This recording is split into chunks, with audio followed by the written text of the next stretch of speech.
Aujourd'hui, nous avons le plaisir de vous présenter le nouvel ouvrage de Ludovic Leroux, J'arrête de me limiter grâce aux nerfs vagues, publié aux éditions Erol, le sponsor de cet épisode.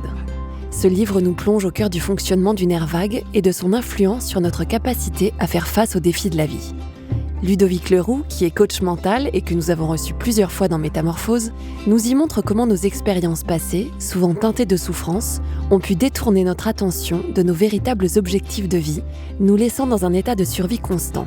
Il nous révèle des méthodes éprouvées, notamment à travers le corps, pour nous aider à transformer nos objectifs de survie en objectifs de vie, nous incitant ainsi à oser rêver de nouveau et réaliser les projets qui sont en nous. Disponible dès maintenant en librairie, cet ouvrage pourrait bien être le catalyseur du changement que vous attendiez.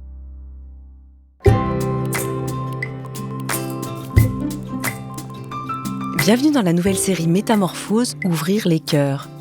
Mon invité, Jean-Pierre Gou, est mathématicien, ingénieur et écrivain, et il vient nous partager des enseignements tels que les synchronicités ou les rêves, afin de nourrir nos âmes. Jean-Pierre Gou est l'auteur de la saga Révolution bleue, dont le premier roman, La Petite Princesse, est paru aux éditions Erol. Métamorphose, le podcast qui éveille la conscience. Dans ce nouvel épisode, Jean-Pierre nous propose de plonger dans les secrets de la médecine de notre cœur pour savoir comment les utiliser afin de transformer nos vies. C'est ce que nous allons voir aujourd'hui avec Jean-Pierre. Merci Anne. Oui, aujourd'hui, nous allons voir comment faire de nos vulnérabilités la plus belle des forces. Mais avant cela, j'ai besoin de vous partager quelques autres secrets du cœur venant compléter ceux que nous avons passés en revue dans le précédent épisode de cette mini-série. Tous ces éléments, permettant d'appréhender différemment l'humain, sont au cœur de mon roman « La Petite Princesse », dont la jeune héroïne possède un cœur immense pour guérir l'humanité de ses blessures. Elle déclenchera alors la métamorphose d'Homo sapiens, enfin capable d'aimer à l'infini pour poursuivre son évolution. C'est de cela dont je vais vous parler aujourd'hui. Revenons sur le cœur. Selon la médecine traditionnelle chinoise, il serait comme le monarque de toutes les entrailles et la résidence du chêne, l'esprit. Aristote pensait lui aussi que le cœur pilotait le système nerveux et était le siège de la raison, donc de la cognition. Depuis la Renaissance, le cœur a cependant été supplanté par le cerveau, comme centre unique de contrôle du corps et des pensées. Il fut donc relégué à un simple rôle musculaire, même si dans l'inconscient collectif, le cœur reste le centre des émotions et de l'intuition. Mon cœur me dit que, suis ton cœur, je me fie à mon cœur. Où se situerait alors cette intelligence du cœur ? Je vais tenter de répondre en quelques minutes à cette question difficile.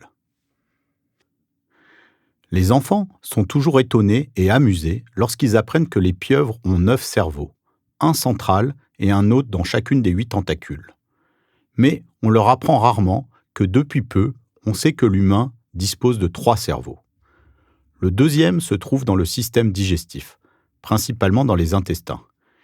En 1991, le docteur et neurocardiologue Andrew Armour a réalisé une autre découverte étonnante qui pourrait expliquer les mystères du cœur. Le cœur contient lui aussi un mini-cerveau. Doté de 40 000 neurones, ce réseau est cependant bien plus petit que les 100 000 milliards de neurones du cerveau et les 200 millions de neurones de nos intestins. Néanmoins, ces neurones semblent suffisants pour stocker des mémoires. Par exemple, depuis les premières greffes du cœur dans les années 70, certains transplantés ont relaté, après leur opération, des sensations bizarres, des mémoires qui ne leur appartenaient pas, comme s'ils étaient devenus un peu un autre. La danseuse américaine Claire Sylvia, qui avait pourtant horreur du fast-food, eut par exemple subitement envie de bière, de nuggets de poulet ou de poivrons verts. La médecine traditionnelle a au départ mis ces témoignages sur le compte de hasard, d'affabulation ou de changements profonds liés au trauma d'une telle opération. Mais il s'est avéré que ces mémoires appartenaient souvent au donneur. Il semblerait donc qu'il y ait eu un transfert partiel de mémoire. Un témoignage encore plus troublant nous vient de la comédienne française Charlotte Valandré, décédée malheureusement en 2022.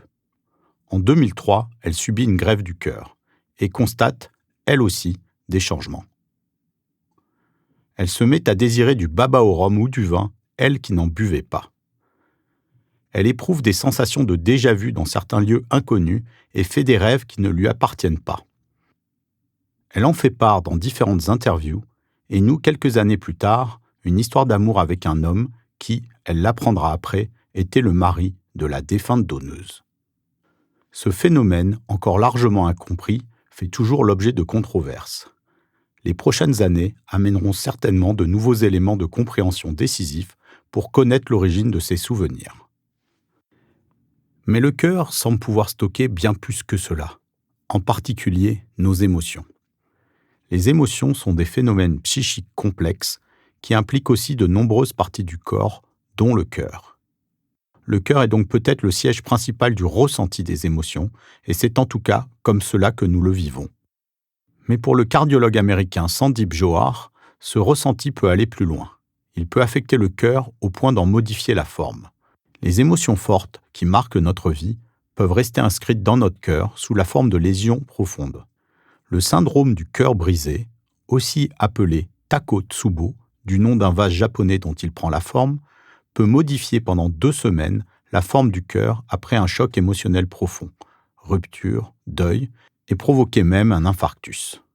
Ce phénomène rare a été également observé dans des situations de stress professionnel ou suite à de grands désastres naturels. La mémoire du cœur pourrait aussi résider dans sa structure et sa forme. La métaphore du cœur comme siège des émotions serait donc peut-être finalement bien valable.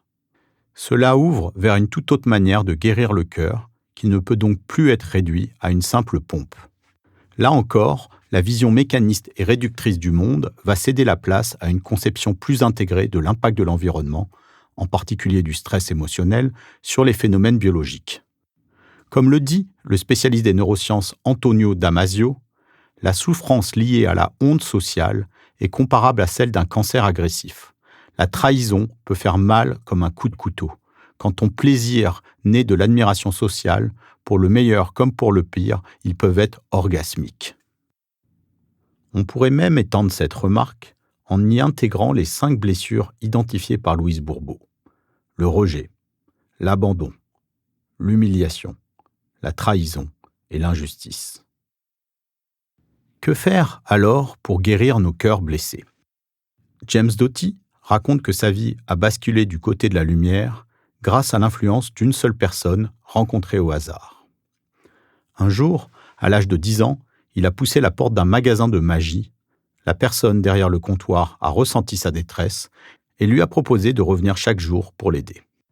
Elle lui a enseigné des techniques de méditation et de régulation de son état émotionnel, ce qui l'a sauvé. James Doty porte aujourd'hui toujours cette profonde tristesse dans son regard, le regard des enfants maltraités. Mais il est devenu un chercheur et un entrepreneur à succès qui a légué toute sa fortune à des organisations de charité. Il dirige également le Centre d'études de la compassion et de l'altruisme à la prestigieuse Université de Stanford en Californie, qu'il a fondée avec le Dalai Lama. James Doty sait à quel point une vie est fragile et ce qu'un élan du cœur peut produire. D'après lui, l'éducation à la compassion est ce qui peut sortir l'humanité des abysses et la porter au plus haut de son potentiel. Une intention similaire à celle de James Doty habite l'ONG Compassion Prison Project. Dans une vidéo qui a marqué Internet et appelée « Step into the Circle », « Entrer dans le cercle » en français, des prisonniers sont placés en cercle.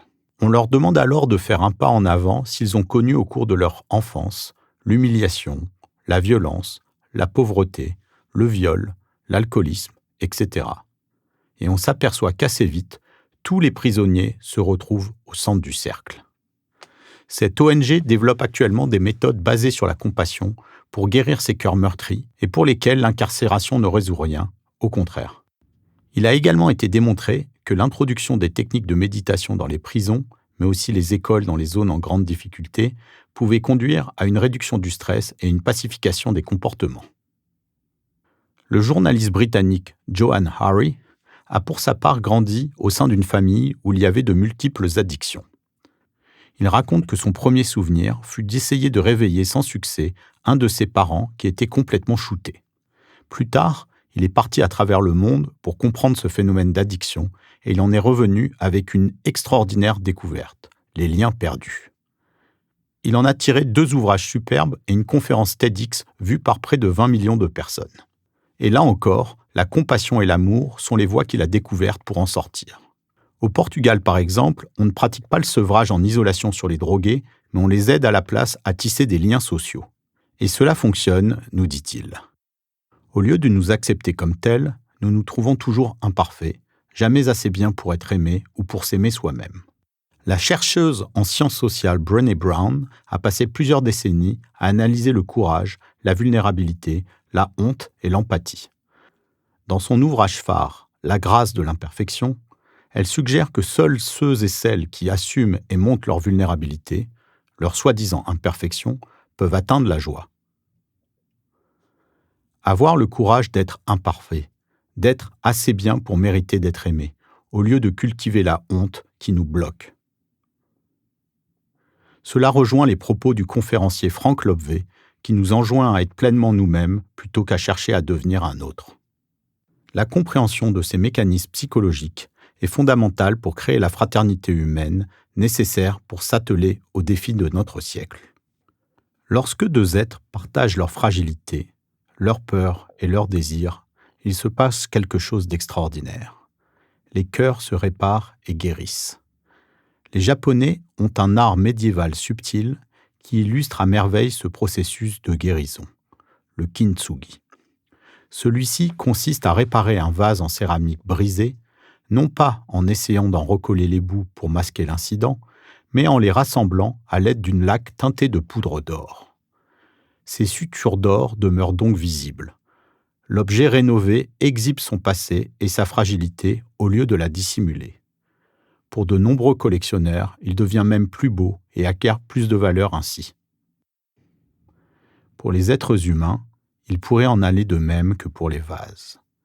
Par la compassion et l'amour, nous avons le pouvoir magique de créer des liens d'or, qui réparent les cœurs brisés. Un cœur réparé avec l'or provenant d'un autre cœur. N'est-ce pas merveilleux? Une trace d'humanité, un signe de l'attention d'un humain envers un autre. Pour se sauver, l'humanité a besoin d'inverser son système de valeurs. Plutôt que de faire l'apologie de la force qui n'est qu'un leurre, elle pourrait chérir la fragilité. Et vous?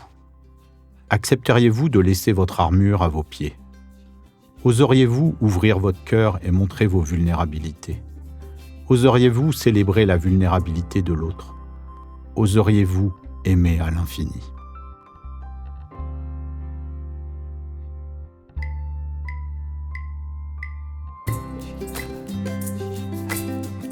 Merci Jean-Pierre pour tous ces beaux enseignements et ces leçons d'humanité qui résonnent au cœur de nos âmes. Je rappelle que ton magnifique roman La Petite Princesse vient de paraître aux éditions Erol et on se retrouve évidemment la semaine prochaine. Métamorphose, le podcast qui éveille la conscience. Tous les lundis et jeudis dès 7h.